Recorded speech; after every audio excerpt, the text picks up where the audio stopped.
Perkenalkan, nama saya Stefanus Misasana Dewangga, 1311808 dari Teknik Mesin ITB 2018.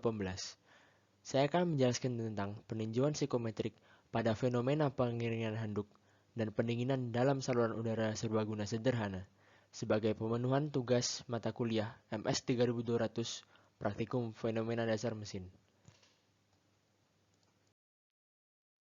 Fenomena yang diamati yang pertama adalah humidifying atau evaporative cooling. Keduanya memiliki kemiripan. Proses humidifying merupakan proses untuk meningkatkan kelembapan. Terdapat dua metode untuk meningkatkan kelembapan. Yang pertama, dengan menyemprotkan air dalam fasa uap atau superheated, dan yang kedua adalah menyemprotkan air dalam fasa liquid. Seperti dapat dilihat pada gambar kiri bawah, yang kiri merupakan penyemprotan air dalam fasa uap, sedangkan yang kanan penyemprotan air dalam fasa cair. Lalu, proses evaporative cooling adalah metode pendinginan dengan menyemprotkan air dalam fasa cair atau melewatkan udara pada sebuah membran basah yang mengandung air.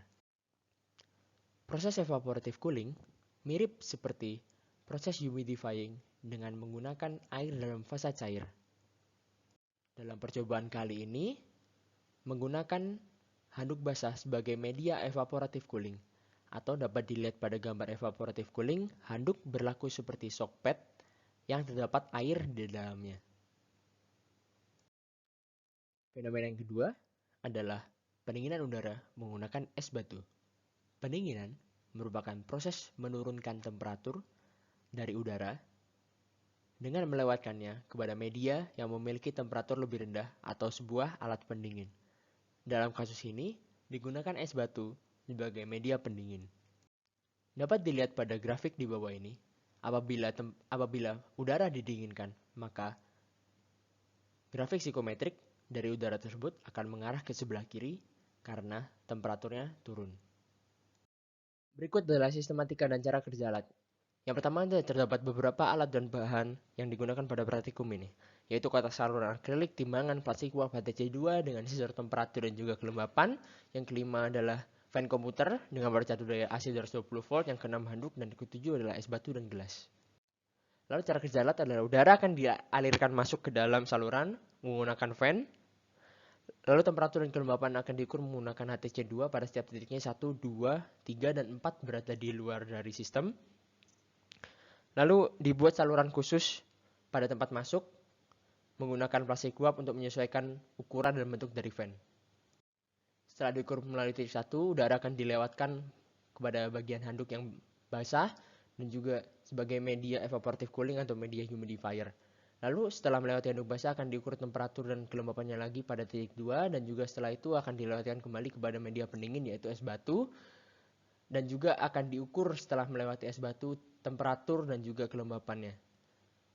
Terdapat juga titik 4 untuk mengukur temperatur di luar ruangan. Gambar di kanan merupakan susunan sebenarnya dari alat dan bahan disusun berdasarkan skematik yang telah dibuat sebelumnya. Lalu saya akan menjelaskan tentang alur praktikum. Yang pertama adalah menyiapkan alat dan bahan, lalu menyusun alat percobaan, dan juga tidak lupa untuk mencatat temperatur dan kelembapan ruangan pada saat itu. Lalu, untuk memulai percobaan, jangan lupa untuk menimbang berat handuk pada saat kering, lalu membasahinya dengan air, lalu ditimbang untuk mendapatkan massa air yang terkandung di dalam handuk. Lalu keenam, menggantung handuk di dalam saluran menggunakan benang yang sudah disiapkan, lalu menyalakan fan untuk memulai alat percobaan. Lalu, untuk pengambilan data dilakukan setiap 5 menit sekali hingga handuk kering, yaitu indikasinya pada saat properti titik 1 sama dengan properti titik 2. Lalu selanjutnya adalah es pada gelas akan diisi ulang setiap 25 menit sekali, dan setelah selesai percobaan, massa handuk akan ditimbang kembali untuk memastikan bahwa handuk itu sudah benar-benar kering atau belum. Lalu yang terakhir adalah mengolah data dari hasil percobaan tersebut. Berikut adalah video percobaan yang telah dilakukan. Praktikum dimulai sekarang dengan mencolokkan fan untuk memulai fan mengalirkan udara ke dalam saluran.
Baik, sudah 100 menit berjalan praktikum ini dan sudah dicatat tiap 5 menit sekali datanya.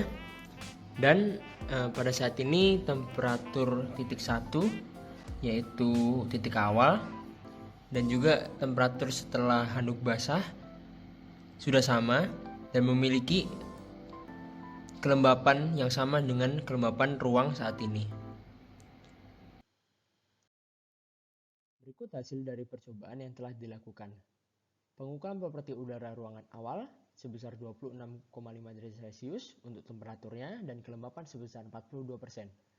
Lalu, untuk massa handuk setelah ditimbang didapat 10 gram dan massa handuk basah setelah handuk tersebut diberi dengan air sebesar 30 gram. Oleh karena itu, kita dapat menghitung massa air yang terkandung dalam handuk, yaitu sebesar 20 gram. Setelah percobaan selesai, kita dapat menghitung kembali massa handuk, yaitu sebesar 10 gram. Berikut ini adalah data yang diambil pada tiap titik setiap 5 menit sekali. Terdapat juga keterangan pada saat es diisi ulang.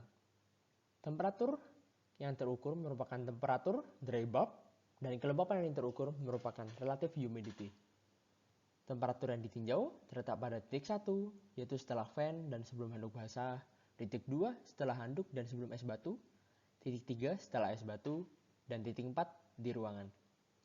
Lalu kelembapan hanya diukur pada titik 2 dan 3 karena keterbatasan sensor yang ada pada HTC 2. Masuk ke analisis proses dan properti. Berikut terdapat 2 buah grafik yang digunakan untuk memvisualisasikan data dari hasil percobaan pada tiap titiknya setiap 5 menit sekali. Grafik ini akan digunakan untuk analisis berikutnya.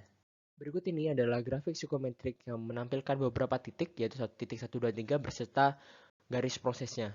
Properti diambil pada menit ke-30 karena pada menit tersebut cukup representatif untuk menggambarkan pada sistem yang stabil. Proses 1, 2 merupakan proses evaporative cooling atau humidifying. Temperatur titik 1 selalu lebih tinggi dibanding temperatur ruangan akibat panas dari fan saat udara melewati fan tersebut. Lalu, penurunan temperatur dari titik 1 ke titik 2 adalah akibat udara mengeluarkan energi untuk mengevaporasi air. Oleh karena itu, temperatur pada titik 1 lebih tinggi daripada temperatur titik 2. Untuk proses 2, 3 adalah proses pendinginan. Proses pendinginan tidak ideal karena daya pendingin yang dari es yang terus berkurang sehingga temperatur sangat fluktuatif pada hasilnya. Dan juga terdapat kenaikan kelembapan akibat es yang mencair karena pada saat es mencair terdapat cairan dari es yang terkandung di dalam udara atau ikut terevaporasi di udara. Berikut data properti pada tiap titik dan juga pada tiap menitnya yang dianalisis menggunakan perangkat lunak Venmar meliputi wet bulb temperatur, humidity ratio, enthalpy moist air dengan satuan kilojoule per kilogram of dry air, dan dew point temperatur. Berikut adalah analisis waktu pengeringan. Percobaan dilakukan selama 95 menit, tetapi seharusnya handuk sudah mulai kering pada sekitar menit ke-80 karena properti titik 1 dan properti titik 2 sudah sama pada menit tersebut. Lalu apabila masa awal handuk dan masa akhir handuk sama, maka dapat disimpulkan bahwa air pada handuk seluruhnya sudah terevaporasi ke udara di dalam saluran. Lalu dapat disimpulkan juga bahwa untuk mengevaporasi 20 gram air dibutuhkan sekitar 80 menit pada kelembapan ruangan 42% dan temperatur ruangan 26,5 derajat Celcius dengan kecepatan udara tertentu yang nanti akan dianalisis. Berikutnya adalah analisis kecepatan udara. Berikut garis-garis putus-putus ini merupakan kontrol volume yang digunakan untuk menganalisis kecepatan udara pada saluran di dalam kotak akrilik. Asumsi yang digunakan adalah massa air yang terevaporasi konstan hingga menit ke-80 dan kemampuan udara menyerap air adalah sama setiap waktunya serta asumsi air pada handuk berlaku seperti membran basah atau shock pad yang terus-menerus dialiri oleh air. Lalu yang pertama adalah mencari mass flow rate dari udara kering sebelum menentukan kecepatan udara.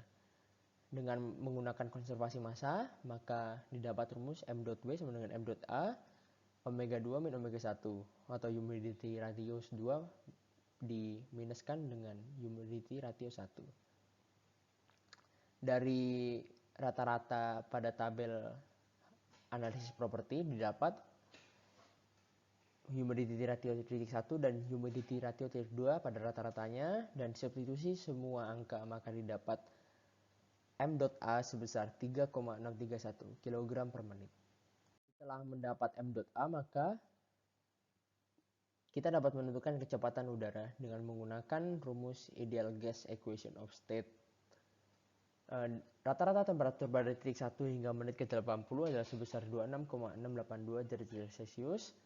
Dari temperatur tersebut maka kita dapat menentukan tekanan saturasi uap air sebesar 0,03502 bar. Lalu dari data tersebut kita dapat menentukan tekanan parsial dari uap air sebesar 0,0147 bar dan tekanan parsial dari udara kering sebesar 0,9852 bar dengan asumsi tekanan ruangan sebesar 1 atm. Dengan menggunakan R bar sekian dan massa molekul dari udara adalah 28,97 kg per kilomol, maka dengan substitusi semua variabel yang diketahui pada rumus M.A kita mendapat kecepatan udara sebesar 2,358 meter per second. Berikut adalah analisis pendinginan. Pada analisis ini menggunakan kontrol volume, yaitu udara di dalam saluran kecuali es batunya tidak terikut dalam kontrol volume tersebut. Lalu dengan menggunakan kesetimbangan energi kita dapat mencari perpindahan panas dari udara ke es batu. Entalpi pada titik 2 dan titik 3 ditentukan dengan mengambil rata entalpi titik 2 dan 3 pada hasil analisis properti sebesar H252,338 kJ per kilogram of dry air, lalu H3 adalah 50,092 kJ per kilogram of dry air. Lalu dengan mensubstitusi segala variabel yang sudah diketahui, kita mendapat hasil minus 0,1258 kJ per second. Minus di sini berarti keluar dari kontrol volume, yaitu menuju ke es batu. Berikut adalah kesimpulan dari hasil analisis yang telah dilakukan untuk menjawab tujuan-tujuan dari percobaan ini. Terdapat 5 poin kesimpulan yang dapat dilihat pada layar Anda, dan lanjut ke saran. Berikut adalah saran untuk percobaan-percobaan atau praktikum yang serupa selanjutnya. Yang pertama adalah menggunakan saluran udara atau kotak akrilik yang lebih panjang agar tidak membutuhkan ekstensi menggunakan plastik uap atau sejenisnya untuk menghindari kebocoran. Yang kedua adalah menggunakan sistem pendingin yang memiliki daya pendinginan yang konstan, agar tidak perlu mengisi ulang seperti es batu yang digunakan pada percobaan ini, dan juga agar fenomena pendinginan terlebih terlihat pada udara. Yang ketiga adalah menggunakan alat yang lebih teliti, karena pada percobaan ini digunakan timbangan kue yang tidak memiliki keakuratan dan juga memiliki resolusi pengukuran yang rendah. Sekian presentasi dari saya. Semoga presentasi ini dapat memberi pemahaman tentang saluran udara serbaguna sederhana ataupun tentang fenomena psikometrik pada udara. Terima kasih dan juga semoga sehat selalu.